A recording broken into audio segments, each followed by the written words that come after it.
Thanks for staying with us, everyone. Now, less than 24 hours ago, the President of the United States, Donald Trump, hosted the Crown Prince of Saudi Arabia, Mohammed bin Salman, at the White House. Both leaders discussed closer economic ties, and Saudi Arabia promised to invest $1 trillion in the United States. But one major issue did not go without mention. That's talking about the murder of a Washington Post journalist, Jamal Khashoggi, in 2018. President Trump dismissed the question about the 2018 murder of Khashoggi, claiming the journalist was extremely controversial. He insisted the subject was only raised during his meeting with the Saudi Crown Prince to embarrass his visitor. Although the Crown Prince described his killing as a huge mistake, President Trump said Jamal Khashoggi himself was extremely controversial. And later on, President Trump hosted superstar footballer Cristiano Ronaldo and the Saudi prince to a White House dinner. Position of the former administration. And so here you can see things that are playing up, especially when the president, starts saying that the Crown Prince, really did not know much about it.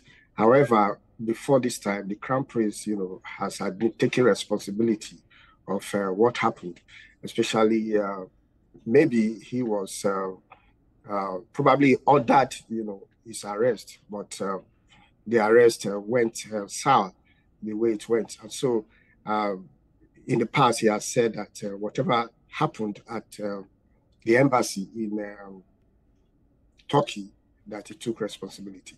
Now we are seeing where national interests, are involved. The United States is having this relationship. And we can see also that somehow trade is involved, where Saudi Arabia will be investing almost $1 trillion, from $600 million, into the United States business or United States economy. So now you can see and people can learn that the position of a government at this time may change tomorrow.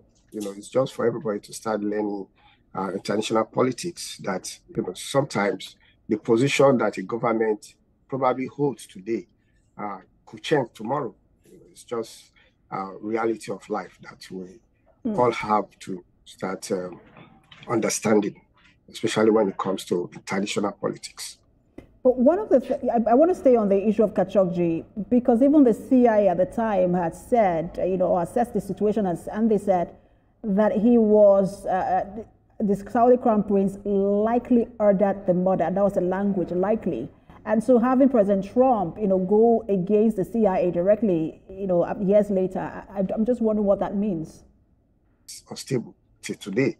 And so when it comes to international politics, these are the things that we should start learning from, that, the position of a government today could change tomorrow when somebody else is in government. That's the truth.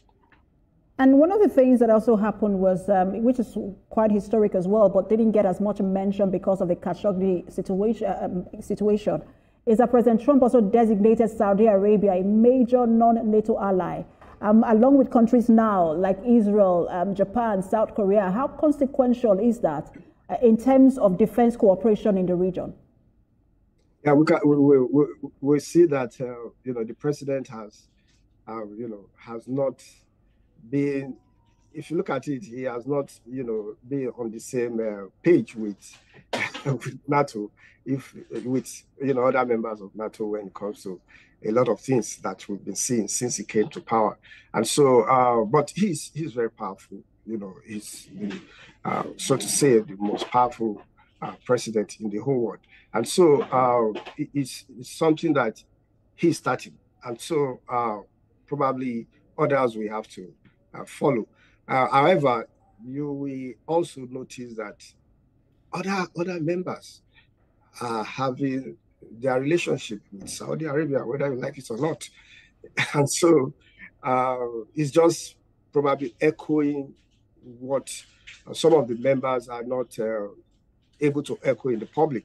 And so he's very good in that. He throws it there for people to start debating. And sometimes it works for him, and it works for the interest he wants it to work for. And so I wanted to also ask you about what this means potentially for the Abraham Accords. President Trump has started that during his first tenure, normalizing ties between Israel and the UAE.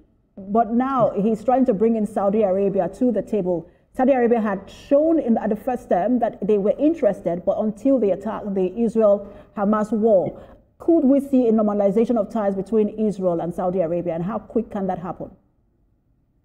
Yeah, it's always like that, sometimes they'll be out, and sometimes they'll be in. And what we are seeing now, especially that relative peace, come to that part of the world. Definitely, everybody will need to work together to ensure that peace continues and that place is rebuilt, and everybody, has opportunity to live in peace, and probably improve the position of the people of Palestine, and look into how two states can coexist in that area. And so that is why it is in the interest of Saudi Arabia to come in, because if they are outside, they would not be able to bring in their own ideas and things that can improve, relative peace in that part of the world. And so I believe that it's good, and it's in the interest of Saudi Arabia to come in.